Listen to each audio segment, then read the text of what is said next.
Hi friends, ఎట్లున్నారు? మంచిగా ఉన్నారా? మేమైతే మస్తున్నాం. Welcome to BSR vlogs. ఇగో ఈరోజు అయితే పోషమ్మ బోనాలు ఉన్నాయి. బోనం కుండల కోసం అయితే వచ్చినాం పక్కనూరికి. మా ఊళ్ళో కూడా పెట్టిరు, కానీ అప్పుడు మేము ఊరికి పోలే కాబట్టి మాకైతే అవి తెలియలేదు, తీసుకోలేదు ఊళ్ళే. ఆ రోజు తీసుకుందామంటేనేమో అమాస ఉండే, అమాస రోజు తీసుకోవద్దని చెప్పేసి తీసుకోలే. ఆ రోజు ఇంటికాడ పెయింటింగ్ అంత వరకు బిజీ ఉన్నది కాబట్టి ఆ రోజు అయితే తెచ్చుకోలేదు బోనం కుండలు. ఇక మా ఊరు పక్కకే ఒక ఊరు ఉంటుంది, ఆ ఊరికైతే పోయినాం. ఆ ఊరికి పోయినాం కానీ ఆ కుండల అడ్రస్ మాకు తెలియలేదు, ఆ ఇంటి వాళ్ళ అడ్రస్.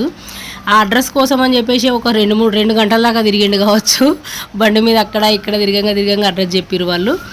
ఇక అక్కడనైతే కుండలు తీసుకొని అయితే మా ఇంటికైతే ఇక్కడనైతే ఆ అక్క చూపిస్తుంది, కానీ వాటి గురించి అయితే నాకు అంత క్లారిటీగా తెలియదు. ఊళ్ళో అందరూ మా ముదిరాజు వాళ్ళు అందరూ తీసుకున్నారు కాబట్టి జర లాస్ట్కి అయినాయి. అవి సెట్ చేయడం కూడా నాకు అంత తెలియలేదు. ఒక అర్ధగంట సేపటి దాకా ఆనే టైం పట్టింది. అదే రోజు పోషమ్మ బోనాలు ఆ రోజే అనడం కాబట్టి జర లేట్ అయింది. అక్కడిక్కడ తిరిగి వచ్చేసరికి నాకు చాలా టైం లేట్ అయింది. ఇంటికాడ అమ్మ ఒక్కతే చేసేది, ఇంకా అమ్మ చేయడం వల్ల జర సేఫ్ జోన్లో ఉన్నా అనుకోవాలి. ఇంకా వచ్చి తొందరగా బోనం అయితే ఊదిచ్చేస్తున్నా. అదే రోజు పోషమ్మ బోనాలు ఉండే. ఇక్కడ బోనం అయితే ఊదిచ్చేస్తున్నా. ఇంకా మాకు ఒక మేక ఉంది, అన్నుండి తెచ్చుకున్న మేకకు ఆకు కోసం అయితే మాకు సర్వ గోస అవుతుంది. అదేమో తింటలేదు. ఇక్కడ ఈయననేమో మామిడాకులు పోమ్మంటే అటే పోతుండు, ఒకటి తెమ్మంటే ఒకటి తెస్తుండు. వాళ్ళకు కూడా మస్తు ఇబ్బంది అవుతుంది. అన్నీ తెలియని ప్రదేశంలో ఇట్టనే కష్టంగా ఉంటుంది కావచ్చు. మా వరుణ్ తేజ్ మా అన్న కొడుకు అయితే ఆ మేక కావాలే సరిపోయారు. ఊకే దాన్ని ఆ పొలాల పండు దింపుకొస్తారు, ఇంటికి తీసుకొస్తారు. అదేమో గడ్డి మేస్తలేదు, దాంతో ఇంత ఫికర్ అయింది మాకు.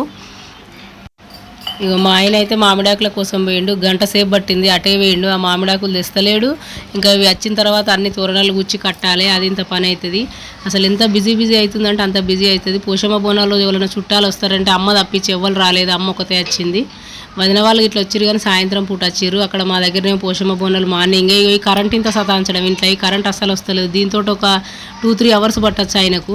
ఆ కరెంటుకి ఏమైందో, కరెంట్ రాలేదు. మొత్తం ఆ డే అంతా ఆగమాగం అయిపోయింది. అంతా ఓపెన్గానే అయితే పెట్టిండు. ఆ కరెంటు లోపలికి వెళ్ళి అంతా తీసేసి ఓపెన్గా అయితే పెట్టిండు. ప్రతి పనికి అమ్మనే అటు ఇటు ఇబ్బంది పడుతుంది. అసలు మా పిల్లలు కూడా చాలా హెల్ప్ చేసిరు. అసలు వాళ్ళకి థ్యాంక్స్ చెప్పుకోవాల్సిందే.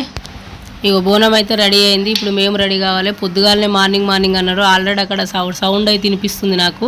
ఎంత గాబరగా చేస్తున్నంటే అంత గాబరగా చేస్తున్నా. ఇప్పుడు మేము రెడీ కావాలి, పిల్లలు రెడీ కావాలి.